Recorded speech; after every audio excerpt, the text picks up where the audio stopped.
ಸ್ನೇಹಿತರೆ, ಯಶೋಧ ಚಾನಲ್ಗೆ ತಮಗೆಲ್ಲರಿಗೂ ಸ್ವಾಗತ. ಅಪ್ಪನ ಮುಖವನ್ನೇ ನೋಡದ ಮಗ ದೂರದ ದೇಶದಿಂದ ಹುಡುಕಿಕೊಂಡು ಬಂದ ಕತೆ.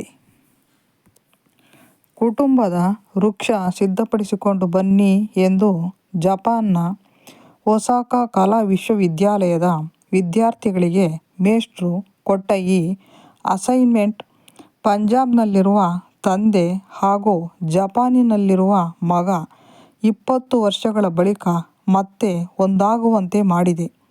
ಇಷ್ಟೊಂದು ದೀರ್ಘಾವಧಿಯ ಬಳಿಕ ಮತ್ತೆ ಅಪ್ಪನನ್ನು ಬಿಗಿದಪ್ಪಿದ ಜಪಾನ್ನ ರಿನ್ ತಾಕಹಾಟನ ಮೊಗ ಹರ್ಷದಿಂದ ಹುಣ್ಣಿಮೆಯ ಚಂದ್ರನಂತೆ ಅರಳಿದೆ. ವಿಶ್ವವಿದ್ಯಾಲಯದಲ್ಲಿ ಅಸೈನ್ಮೆಂಟ್ ವಹಿಸಿದ ಮೇಲೆ ರಿನ್ ತನ್ನ ಕುಟುಂಬ ವೃಕ್ಷದ ನಕ್ಷೆಯನ್ನು ಬಿಡಿಸತೊಡಗಿದ. ಆಗ ಕೇವಲ ಅಮ್ಮನ ಪೂರ್ವಜರ ಮಾಹಿತಿ ಸಿಕ್ಕಿತು. ಅಪ್ಪನ ವಂಶದ ವಿವರ ಬೇಕಲ್ಲ ಎಂದು ರಿನ್ ಕೇಳಿದಾಗ ಆತನ ಅಮ್ಮ ಭಾರತದ ವಿಳಾಸವಿರುವ ಚೀಟಿಯೊಂದನ್ನು ನೀಡಿದರು.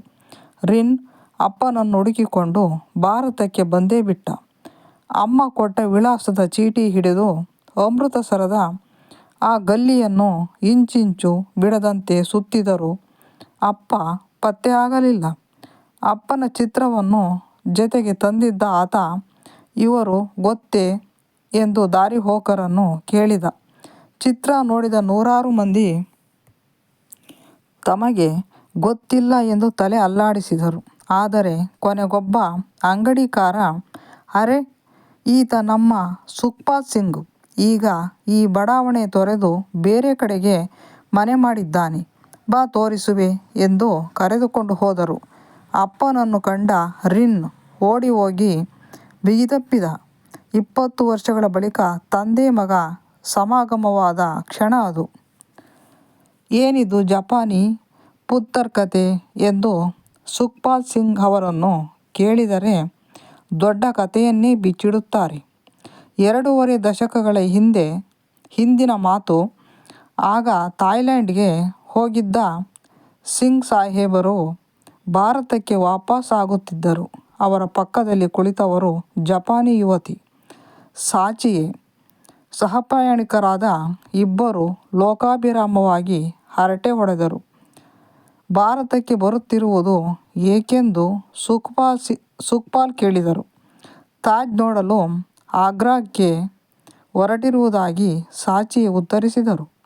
ನಮ್ಮ ಅಮೃತಸರ ಸ್ವರ್ಣ ಮಂದಿರ ಏಕೆ ಬಿಡುತ್ತೀರಾ, ನೋಡಲು ಬನ್ನಿ ಎಂದು ಪಂಜಾಬ್ ಕಿ ಪುತ್ತರ್ ಸಿಂಗ್ ಆಹ್ವಾನಿಸಿದರು.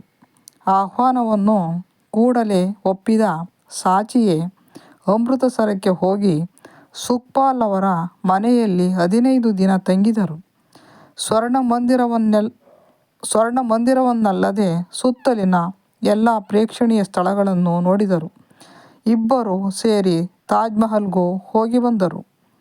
ಪ್ರೇಮದ ಮಹಲಿಗೆ ಭೇಟಿ ನೀಡಿ ಬರುವಾಗ ಇಬ್ಬರ ನಡುವೆ ಪ್ರೀತಿಯು ಮೊಳಕೆಯೊಡೆಯಿತು. ಜಪಾನ್ಗೆ ಹೋದ ಸಾಚಿಯೆ ಸುಖ್ಪಾಲ್ ಅವರನ್ನು ತಮ್ಮ ದೇಶಕ್ಕೆ ಕರೆಸಿಕೊಂಡರು. ಇಬ್ಬರು ಮದುವೆಯಾಗಿ ಸಂಸಾರ ಹೂಡಿದರು. ತಾರಾ ಹೋಟೆಲ್ ಒಂದರಲ್ಲಿ ಸುಖ್ಪಾಲ್ ಶೆಫ್ ಆದರು. ಮರು ವರ್ಷವೇ ರಿನ್ ಜನನವಾಯಿತು. ಅಷ್ಟರಲ್ಲಿ ದಂಪತಿಯ ನಡುವೆ ಬಿರುಕು ಮೂಡಲು ಶುರುವಾಗಿತ್ತು. ಸಂಬಂಧಗಳನ್ನು ಉಳಿಸಿಕೊಳ್ಳುವ ಯತ್ನಗಳೆಲ್ಲ ವಿಫಲವಾದಾಗ 2004ರಲ್ಲಿ ವಿಚ್ಛೇದನ ಮಾಡಿಕೊಂಡರು. ಆ ವೇಳೆಗೆ ರಿನ್ಗೆ 1 ವರ್ಷವಾಗಿತ್ತು. ಆಗ ನೋಡಿದ್ದೇ ಕೊನೆ. ತಂದೆ ಮಗ ಮತ್ತೆ ಒಬ್ಬರನ್ನೊಬ್ಬರು ನೋಡಿರಲಿಲ್ಲ. ಭಾರತಕ್ಕೆ ವಾಪಸ್ಸಾದ ಸುಖ್ಪಾಲ್ ಅವರು 2ನೇ ಮದುವೆಯಾದರು. ಅವರಿಗೊಬ್ಬ ಮಗಳು ಇದ್ದಾಳೆ. ಅಪ್ಪನನ್ನು ಹುಡುಕಿಕೊಂಡು ಬಂದ ರಿನ್ಗೆ ರಾಖಿ ಕಟ್ಟಿದ್ದಾಳೆ. ಅಪ್ಪನನ್ನು ಹುಡುಕಿಕೊಂಡು ಬಂದ ಜಪಾನ್ನ ಆ ಹುಡುಗನಿಗೆ ಅಪ್ಪನ ಜತೆ ತಂಗಿಯೂ ಸಿಕ್ಕಿದ್ದಾಳೆ. ಸುಖ್ಪಾಲ್ ಸಿಂಗ್ ತಮ್ಮ ಮಗನಿಗೆ ಸ್ವರ್ಣ ಮಂದಿರವಲ್ಲದೆ ವಾಘಾ ಗಡಿಯನ್ನು ತೋರಿಸಿಕೊಂಡು ಬಂದಿದ್ದಾರೆ. ಜಪಾನ್ನಲ್ಲಿ ತಮ್ಮ ಅಮ್ಮ ಜತನದಿಂದ ಕಾಪಿಟ್ಟಿದ್ದ ಹಳೆಯ ಚಿತ್ರಗಳನ್ನು ಅಪ್ಪನ ಮುಂದೆ ಹರಡಿ ಅವರ ಮನದಂಗಳದಲ್ಲಿ ನೆನಪುಗಳ ಮೆರವಣಿಗೆ ಹೊರಡುವಂತೆ ಮಾಡಿದ್ದಾನೆ ರಿನ್. ಪಂಜಾಬ್ನ ಭರ್ಜರಿ ಔತಣಕೂಟದ ಸೊಬಗನ್ನು ಆತ ಉಂಡಿದ್ದಾನೆ. ಸಿಂಗ್ ಪರಿವಾರ ರಿನ್ ಎದುರು ಮಖನಿಯ ಗುಡ್ಡವನ್ನೇ ಇಟ್ಟು ಅಸಲಿ ಪಂಜಾಬಿ ರಸಪಾಕವನ್ನು ಉಣಬಡಿಸಿದೆ. ಸುಖ್ಪಾಲ್ ಅವರ ಪತ್ನಿ ಗುರ್ವಿಂದರ್ಜಿತ್ ಕೌರ್ ರಿನ್ನನ್ನು ತಮ್ಮ ಮಗನಾಗಿ ಸ್ವೀಕರಿಸಿದ್ದಾರೆ. ಸಾಚಿಯೇ ಅವರೊಂದಿಗೂ ಸುಖ್ಪಾಲ್ ಮಾತನಾಡಿದ್ದು ಜಪಾನ್ಗೆ ಬಂದು ಹೋಗುವ ವಾಗ್ದಾನವನ್ನು ಕೊಟ್ಟಿದ್ದಾರೆ. ಪ್ರತಿ ವರ್ಷ ಅಮೃತಸರಕ್ಕೆ ಬರುವುದಾಗಿ ರಿನ್ ಸಹ ಅಪ್ಪನಿಗೆ ಭರವಸೆ ಕೊಟ್ಟಿದ್ದಾನೆ.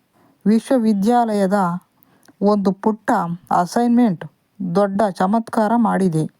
ಅಪ್ಪ ಸಿಕ್ಕ ಸಂಭ್ರಮದಲ್ಲಿ ರಿನ್ ತೇಲಾಡುತ್ತಿದ್ದಾನೆ. ತಂದೆ ಮಗನ ನಡುವೆ ಮೊಬೈಲ್ ಕರೆಗಳು ವಿನಿಮಯ ಆಗುತ್ತಿವೆ. ಧನ್ಯವಾದಗಳು. ನನ್ನ ಚಾನಲ್ಗೆ ಸಬ್ಸ್ಕ್ರೈಬ್ ಮಾಡಿ, ಶೇರ್ ಮಾಡಿ, ಲೈಕ್ ಮಾಡಿ, ಕಮೆಂಟ್ ಮಾಡಿ. ಈ ಕತೆ ಕೇಳಿದ ನಿಮಗೇನನ್ನಿಸಿತು ಕಮೆಂಟ್ ಮಾಡಿ ತಿಳಿಸಿ. ಧನ್ಯವಾದಗಳು.